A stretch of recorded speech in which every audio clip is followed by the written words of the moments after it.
8 मार्च महिला दिनाबद्दल ज्या महान माता होऊन गेल्यात आपल्या देशामध्ये, ज्या महान माता होऊन गेल्यात त्या एक माताबद्दल मी जरा 5 मिनिटं तुमच्याशी जरा बोलणार आहे. त्यांच्या संघर्षाविषयी तुम्हाला जरा माहिती सांगणार आहे.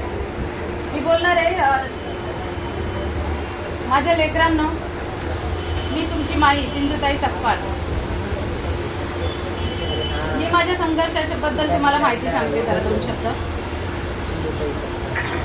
माझ्या वडिलांनी मला लहानपणी शाळेत घातलं, पण माझ्या आईला माझं शाळेत जाणं आवडत नसायचं. ती मला गुराच्या मागं पाठवायची, गुरं चारायला पाठवायची. मग मी दुपारपर्यंत गुरं चारायची. दुपारी मशीनला मारून मारून पाण्यात बसवायची. माझं नाव माहिती आहे ना. पाण्यात बसवायची आणि दुपारच्या नंतर शाळेत उशिरा गेल्यामुळे मला गुरुजी मारायचे की उशिरा शाळेत का आले म्हणून. त्याच्यामुळे माझं 4थी पास शिक्षण झालंय. आणि माझ्या घरच्यांनी माझं लग्न 11 वर्षातच एका 35 वर्षाच्या माणसासोबत लावून दिलं. बापरे. नंतर गावी मी संसार केला आणि गावी सावकारासोबत माझा संघर्ष झाला शेणखतावरून. तर तो लढा आमचा कोर्टात गेला. कोर्टाने माझ्या बाजूने निकाल कोर्टाचा निकाल माझ्या बाजूने लागला. तर त्या गावच्या सरपंचाने माझ्यावर राग काढण्यासाठी माझ्यावर एक लांछन लावलं. मी 9 महिन्याची पोटुशी असताना माझ्या गावात एक अफवा उठवली की हिच्या पोटातलं मूल माझं आहे.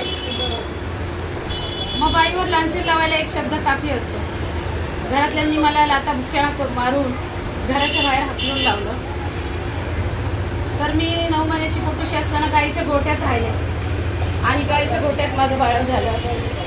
मी माझ्या बाळाची नाळ दगडाने ठेचली. तेव्हा मला कोणीही नव्हतं. मी अनाथ झाले होते. माझ्या आईच्या घरी गेले. आईला मी सांगितलं मला तुकडा दे, भाकर तुकडा दे खायला, मला भूक लागली. तर माझ्या आईने सांगितलं आता तुला जर मी जेवण दिलं तर तू भूक लागली की माझ्याकडे येशील, तर तू जा आणि मर, तू काय माझ्या घरी येऊ नको. जो बाप मला जीव लावत होता तो बाप आधीच मेला होता. मग मी बेघर झाले. स्मशानामध्ये मी रात्र काढली. स्मशानात राहू लागले कारण बाहेर राहायची सोय नाही. बाहेर लोकांची भीती वाटत होती. जळत्या चितेवरती मी भाकरी भाजून खाल्ली आणि मग पोटाची भुकेने तिथून निघाले. रेल्वेच्या डब्यामध्ये बसले. पोटात भूक लागलेली होती, त्यामुळे मला काही सुचत नव्हतं. तर तोंडातून गाणं यायला लागलं. मी गाणं म्हणायला लागली. तर लोकांना मी 10 दिवसाच्या बाळाला घेऊन ओली वाळते हे बघून लोकांना माझी कीव आली. लोकांनी मला भाकर तुकडा दिला. तो मी पोट भरून खाल्ला, माझ्या पदरात बांधून घेतला आणि स्टेशनला उतरली तेव्हा मला जे भुकेले दिसले, गरीब अनाथ दिसले, त्यांना मी 2 घास घातले. 2 घास भाकर तुकडा घातला, पाणी दिलं. मग ते मी एक अनाथ आहे, मला कुणी नाही, त्याचं दुःख मला समजलं. ते पण अनाथ आहेत, मग त्यांना मी आपलेच केलं. म्हणून मी म्हणते दुसऱ्याचं दुःख जाणायला शिका.